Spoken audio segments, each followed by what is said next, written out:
बिहार में 20 अगस्त से भूमि सर्वे का काम चल रहा है। हालांकि जब भूमि सर्वे स्टार्ट हुआ तो काफ़ी सारे लोगों ने इस पर विवाद शुरू किया और कहा कि भूमि सर्वे नहीं होना चाहिए। भूमि सर्वे होगा तो लोगों में आपस की लड़ाई बढ़ेगी। लेकिन इसके बावजूद राजस्व एवं भूमि सुधार विभाग ने भूमि सर्वे कराने पर नहीं रुके, वो कराते रहे। हालांकि कुछ दिनों के लिए बंद हुआ था, लेकिन अब एक बार फिर से भूमि सर्वे का काम शुरू हो गया है।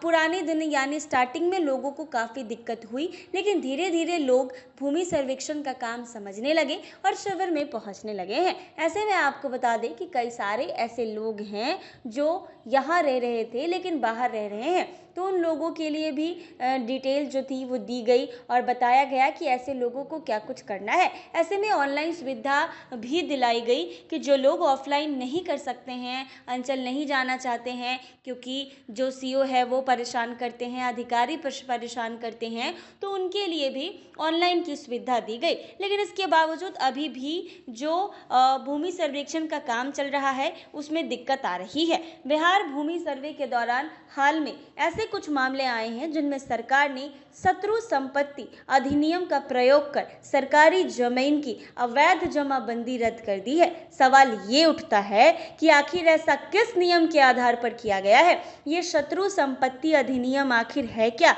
और क्यों बिहार में इसकी चर्चा हो रही है, खास तौर पर भूमि सर्वे 2024 के दौरान? आइए आपको हम बताते हैं कि ये शत्रु संपत्ति क्या है और इसका चर्चा क्यों किया जा रहा है। दरअसल शत्रु संपत्ति अधिनियम 1968 भारत की संसद द्वारा पारित एक अधिनियम है। यह अधिनियम पाकिस्तानी नागरिकों के स्वामित्व वाली भारत में संपत्तियों का विनियमित करता है। इस अधिनियम के तहत भारत सरकार का ऐसी शत्रु संपत्तियों पर अधिकार हो जाता है, यानी ऐसी संपत्ति जिसके मालिक उसे छोड़कर आज़ादी के बाद पाकिस्तान जाकर बस गए हैं और उसका कोई वारिस नहीं है, उसे सरकारी संपत्ति घोषित कर दिया जाएगा। यह अधिनियम भारत पाकिस्तान युद्ध के बाद बनाया गया था। इस अधिनियम के तहत उन लोगों की संपत्तियों को शत्रु संपत्ति घोषित किया गया है जो बंटवारे या 1965 और 1971 के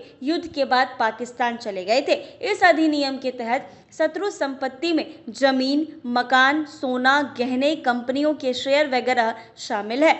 शत्रु संपत्ति अधिनियम को गृह मंत्रालय लागू करता है। ऐसी संपत्ति को सरकार अपने कब्जे में ले लेती है, यानी ये सरकारी संपत्ति हो जाती है। अब सवाल ये उठता है कि इस अधिनियम का बिहार से क्या ताल्लुक है। दरअसल अभी हाल ही में भोजपुर जिले के बड़हरा ब्लॉक में 68 डिसिमल जमीन की जमाबंदी रद्द कर दी गई है। इस मामले में पता चला कि ये जमीन पाकिस्तान बस चुके वहां के नागरिक की है। इसका कोई वारिस भी नहीं था, लेकिन ऐन के तारीखों से जमीन की जमाबंदी और रजिस्ट्री भी करा ली गई है। लेकिन ये सिर्फ आरा का ही मामला नहीं है।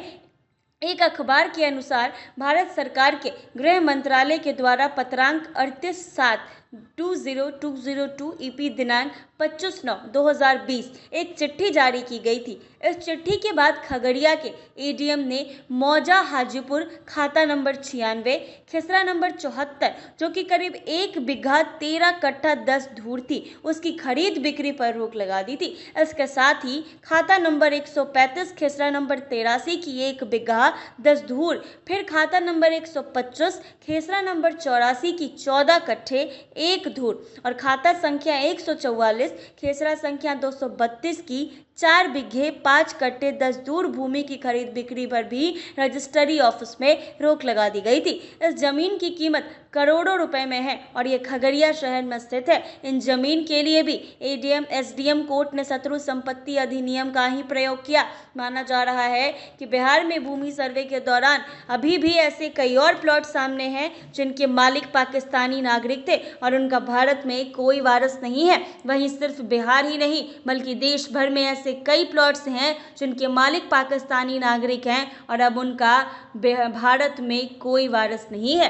तो ऐसे में ये बताया गया इस खबर में कि ऐसे लोगों का क्या, तो शत्रु संपत्ति का मतलब ये होता है कि ये वैसे लोग हैं जो बिहार में और पूरे देश भर में रह रहे हैं, जो कि पहले ये देश में थे या बिहार में थे, लेकिन फिर वो जब पाकिस्तान बस गए तो उनका ज़मीन यहाँ रह गया और उनके कोई यहाँ वारिस नहीं है, तो वो सरकार की संपत्ति हो जाएगी।